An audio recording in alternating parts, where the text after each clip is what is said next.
स्वागत है।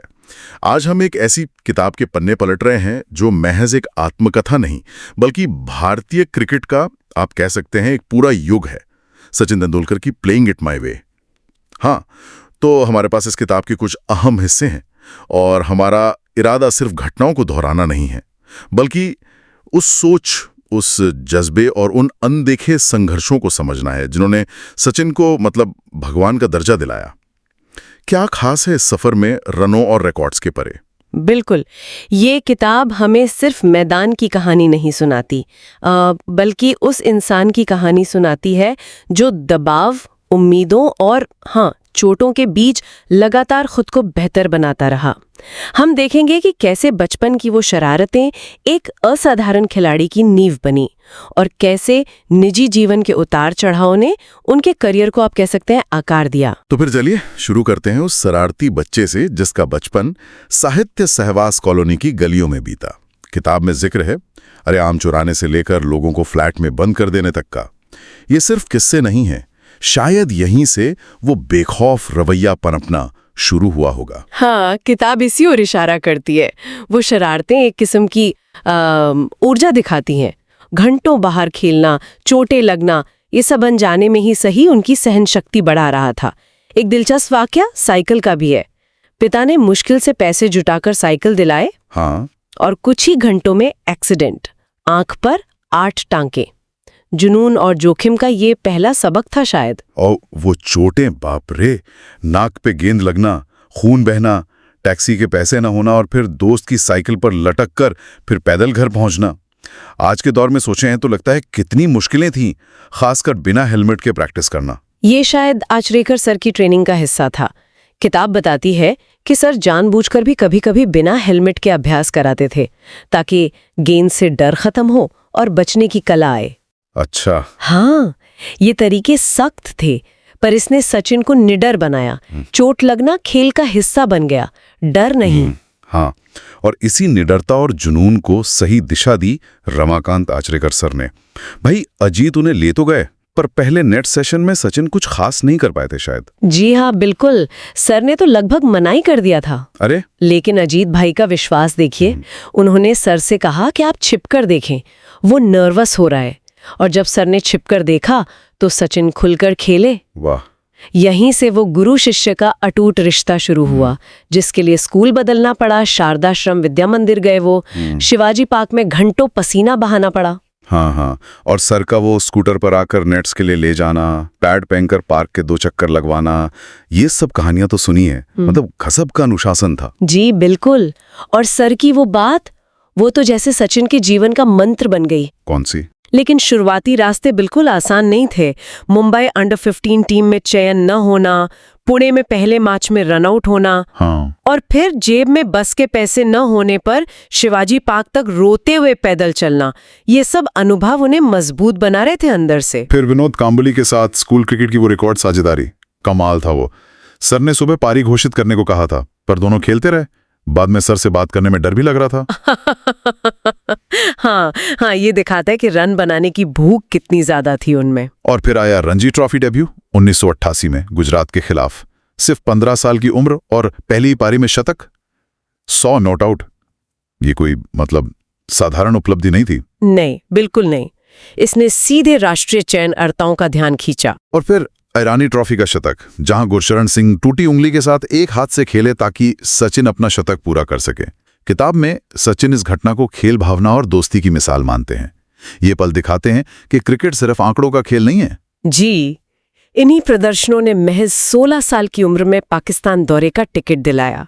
कराची में पहला टेस्ट, सोचिए जरा, स्कूल क्रिकेट से सीधे वसीम, वकार, इमरान जैसे गेंदबाजों का सामना। पाकिस्तान दौरे का अनुभव भी काफी अलग था। पहले ही दिन मैदान में घुसपैठिया आ गया, कप्तान श्रीकांत से बदसलूकी हुई। ये भारत पाक क्रिकेट के तनाव का पहला अनुभव था उनके लिए। और सियालकोट टेस्ट तो कौन भूल सकता है।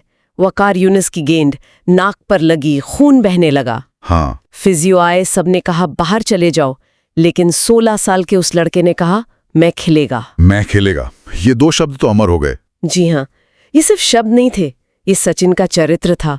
ये दिखाता है कि दबाव में बिखरना नहीं बल्कि निखरना उनकी फितरत थी। कि पहली अंतर्राष्ट्रीय झलक थी शायद। बिल्कुल। इसके बाद न्यूजीलैंड और इंग्लैंड के दौरे हुए, इंग्लैंड में नेटवेस्ट सीरीज जीती और फिर आया मैनचेस्टर का ओल्ड ट्रैफर्ड टेस्ट 1990। पहला टेस्ट शतक। हाँ, सिर्फ 17 साल की उम्र और मैच बचाने वाला पहला टेस्ट शतक, 119 नॉट आउट। अच्छा, वो शैंपेन वाली बात भी बड़ी दिलचस्प है किताब में। प्लेयर ऑफ द मैच बने, शैंपेन मिली, पर 18 के नहीं थे तो पी नहीं सकते थे। हाँ, उसे सालों संभाल कर रखा और बेटी सारा के पहले जन्मदिन पर खोला। ये छोटी छोटी बातें उनके व्यक्तित्व को दर्शाती हैं, है ना? बिल्कुल। फिर 1991-92 का ऑस्ट्रेलिया दौरा, सिडनी में 148 और पर्थ की उस तेज तरार पिच पर 114।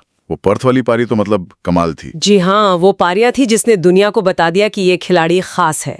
इसी दौरे पर पहली बार अपने हीरो विव रिचर्ड्स से भी मिले वो। और फिर 1992 का पहला वर्ल्ड कप, रंगीन कपड़े, सफेद गेंद, पाकिस्तान के खिलाफ मैन ऑफ द मैच प्रदर्शन, ये भारत की वर्ल्ड कप में पाकिस्तान पर जीत के सिलसिले की शुरुआत थी एक तरह से। हाँ बिल्कुल।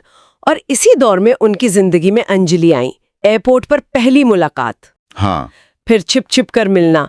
किताब में जिक्र है कि कैसे उन्हें भेस बदलकर अंजलि से मिलने जाना पड़ता था, कभी पत्रकार बनकर तो कभी सरदार जी। हाँ हाँ, दो बिल्कुल अलग दुनिया के लोग थे। अंजलि डॉक्टर, सचिन क्रिकेटर, अलग पारिवारिक पृष्ठभूमि, लेकिन प्यार ने सब आसान कर दिया। 1995 में शादी हुई। जी, और अंजलि का अपना मेडिकल करियर छोड़कर सचिन का साथ देना, ये उनके समर्पण को दिखाता है। सचिन किताब में बार बार मानते हैं कि अंजलि के बिना ये सफर शायद मुमकिन नहीं था। उन्होंने घर संभाला ताकि सचिन खेल पर फोकस कर सके। शादी के बाद 1996 में कप्तानी मिली। ये एक मुश्किल दौर था, जैसा किताब में बताया गया है। मीडिया का दबाव, चयन समिति की राजनीति, मनचाही टीम न मिलना।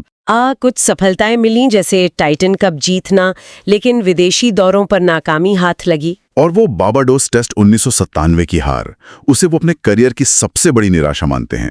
सिर्फ 120 रन चेस करने थे और टीम हार गई। किताब बताती है कि वो 2 दिन तक कमरे से बाहर नहीं निकले थे। हाँ, कप्तानी का दबाव शायद उनके खेल पर भी असर डाल रहा था उस वक्त। लेकिन 1998 में एक बल्लेबाज के तौर पर वो फिर शिखर पर थे। ऑस्ट्रेलिया के खिलाफ घरेलू सीरीज, शेन वॉर्न के खिलाफ वो खास तैयारी, स्टांस बदलना, क्रीज का इस्तेमाल। हाँ, राउंड द विकेट गेंदबाजी का अभ्यास करना। नतीजा, चेन्नई में वो यादगार 155 रन। ये दिखाता है कि वो सिर्फ प्रतिभाशाली नहीं थे बल्कि बहुत मेहनती और मतलब रणनीतिकार भी थे। और फिर शारजहां का डेजर्ट स्टॉर्म, कौन भूल सकता है? वो रेत का तूफान और उसके बाद सचिन का तूफान, 143 रन से फाइनल में पहुंचने के लिए, और फिर फाइनल में जन्मदिन पर एक और शतक। जी हाँ, वो पारियां तो आज भी क्रिकेट प्रेमियों के जहन में ताज़ा है। लेकिन सफलता के साथ चुनौतियां भी बढ़ती गईं। 1999 वर्ल्ड कप के दौरान पिता का निधन। हाँ, वो बहुत ही कठिन समय था उनके लिए। बिल्कुल, उनके जीवन का सबसे कठिन पल था वो टूट गए थे, भारत वापस आए, लेकिन माँ और भाई अजीत ने उन्हें वापस जाने को कहा, ये कहते हुए कि उनके पिता भी यही चाहते। और वापस जाके केन्या के खिलाफ शतक जड़ना और उसे पिता को समर्पित करना, ये उनके मानसिक बल का सबूत है।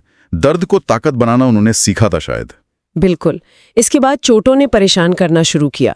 कमर दर्द, फिर पैर के अंगूठे की हड्डी की चोट, लेकिन सबसे गंभीर थी वो टेनिस एल्बो की चोट 2004-05। हाँ, उस चोट के बारे में बहुत सुना है। किताब में वो बताते हैं कि उन्हें लगा था शायद उनका करियर ही खत्म हो जाएगा। सर्जरी हुई, रिकवरी का दौर बहुत मुश्किल था। रात को नींद नहीं आती थी, सोचते रहते थे। ये चोटें दिखाती हैं कि इतने लंबे करियर में शरीर पर कितना जोर पड़ता है, लेकिन हर बार उन्होंने वापसी की। इसी दौरान कुछ विवाद भी हुए। माइक डेनिस वाला गेंद छेड़छाड़ विवाद 2001। हाँ, जिस पर सचिन हमेशा कहते रहे कि उन्होंने सिर्फ गेंद पर लगी घास हटाई थी, छेड़छाड़ नहीं की थी। और फिर ग्रेग चैपल का दौर 2005-07, जिसे सचिन किताब में सबसे खराब बताते हैं। जी, वो लिखते हैं कि चैपल टीम पर अपनी बातें थोपते थे, ड्रेसिंग रूम का माहौल बिगड़ गया था। 2007 वर्ल्ड कप की हार के बाद तो उन्होंने लगभग संन्यास का मन बना लिया था। यहीं पर विव रिचर्ड्स का वो फोन कॉल बहुत अहम रहा। रिचर्ड्स ने उन्हें समझाया कि उनमें अभी बहुत क्रिकेट बाकी है। इस बातचीत ने उन्हें हौसला दिया। बिल्कुल ही। किताब में चैपल के उस सुझाव का भी जिक्र है कि सचिन द्रविड़ की जगह कप्तानी ले लें, जिसे सचिन ने ठुकरा दिया था। ये टीम के प्रति उनकी निष्ठा दिखाता है। फिर 2008 का ऑस्ट्रेलिया दौरा और मंकी गेट विवाद।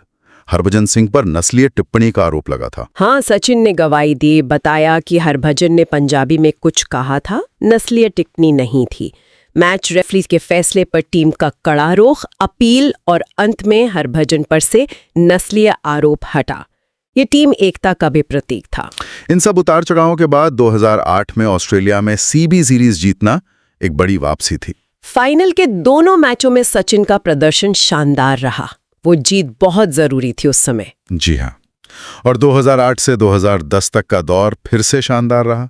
टेस्ट में सबसे ज्यादा रन बनाने वाले बल्लेबाज बने, लारा का रिकॉर्ड तोड़ा, भारत टेस्ट में नंबर 1 बना। और फिर ग्वालियर में वनडे का वो पहला दोहरा शतक, 200, क्या पारी थी वो, अविश्वसनीय। ऐसा करने वाले पहले पुरुष क्रिकेटर बने, एक नया शिखर था वो। 50वां टेस्ट शतक भी इसी दौरान आया। लग रहा था कि वो फिर से अपने सर्वश्रेष्ठ फॉर्म में है। और फिर आया 2011 का वर्ल्ड कप भारत ने। हाँ, ये सचिन का छठा वर्ल्ड कप था और इसे जीतने का सपना उनकी आंखों में सालों से था। पूरे टूर्नामेंट में शानदार खेले, 2 शतक लगाए। में वानखेड़े स्टेडियम में श्रीलंका को हराकर भारत वर्ल्ड चैंपियन बना। टीम के साथियों का सचिन को कंधे पर उठाकर मैदान का चक्कर लगाना, वो तस्वीर तो भारतीय क्रिकेट इतिहास में अमर हो गई।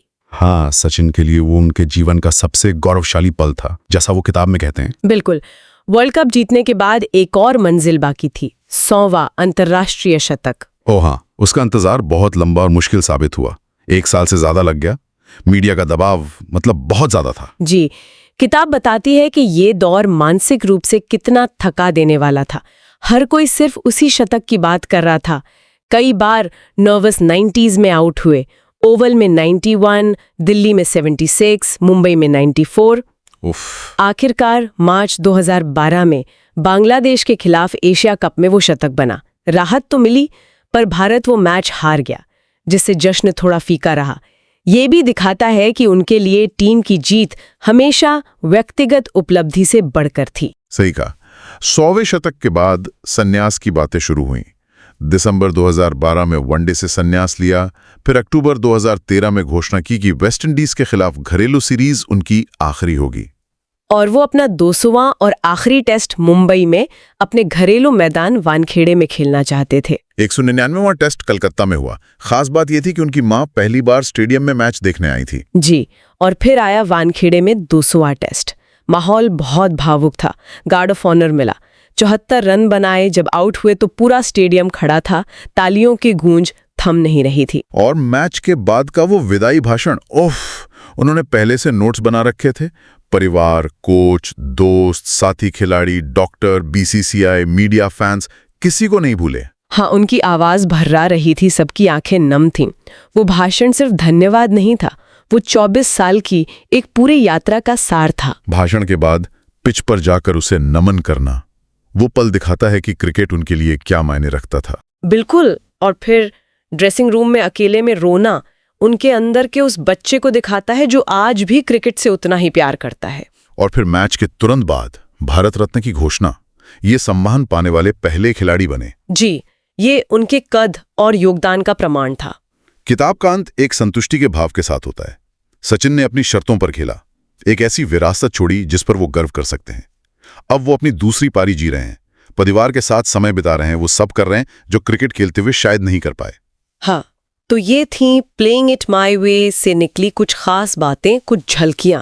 ये सिर्फ रिकॉर्ड्स की फहरिस्त नहीं है। नहीं, बिल्कुल नहीं।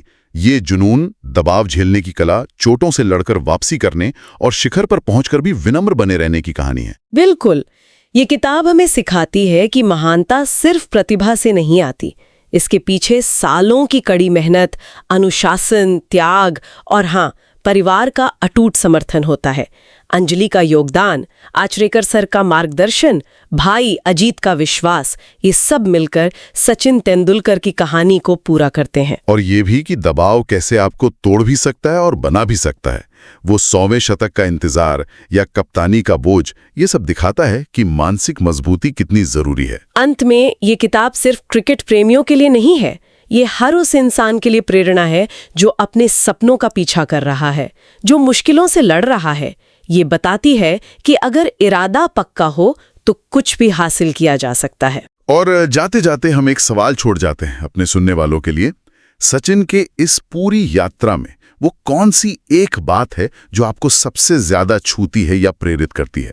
उनका वो बचपन वाला उत्साह, दबाव में फौलादी इरादा, चोटों से बार बार वापसी का जज्बा, या फिर मैदान के बाहर का उनका व्यक्तित्व? इस पर जरूर गौर कीजिएगा। अगली बार फिर मिलेंगे एक और विषय की गहराई में उतरने के लिए।